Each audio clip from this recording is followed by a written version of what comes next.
Okay, so Road to Juarez. So it's multicultural. It's location.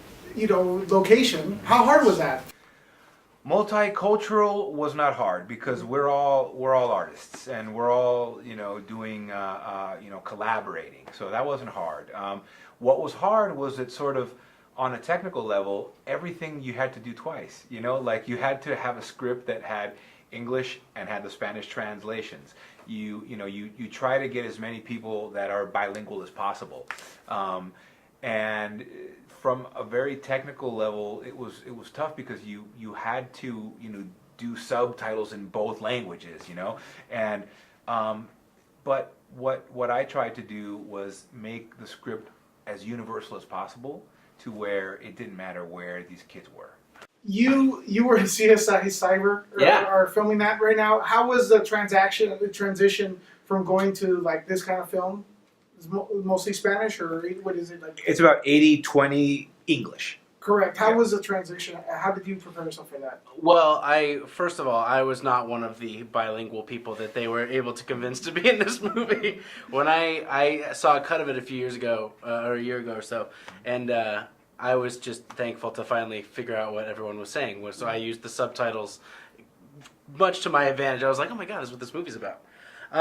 In terms of going from this to CSI, I mean, they're such different animals, and it's such a cool thing to be able to work in both. CSI is such an amazing franchise that's been around for, I think they're going on their 16th or 17th year. So it's such a big production and well-oiled machine, and they really know what they're doing.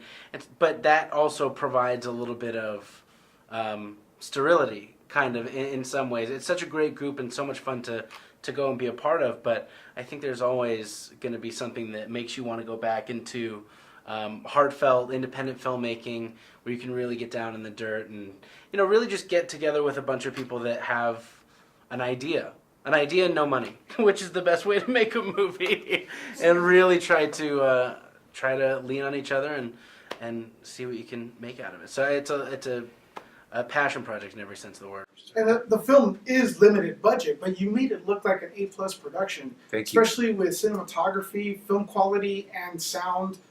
Could you give future directors a little bit of advice or tell us how you come about doing that? Okay. Well, first of all, thank you for the compliment. That was always the sort of mission, was to make something that looked high budget and high concept on a modest budget.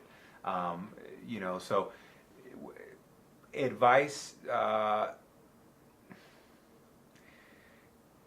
was watching something yesterday. It was about fishermen that it was like wild Alaska or something, and this one guy said it really, really great. This is a lifestyle.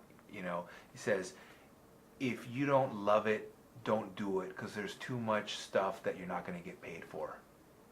And it just hit. I was like, that's perfect. That's exactly my life, because I had 15,000 different things that So if you don't absolutely love this, do something else, because it's gonna encompass your Monday through Friday, all of it. And if you're lucky enough to be able to have a little bit of personal time on the weekend, that's a major blessing, because it really is an all-encompassing beast.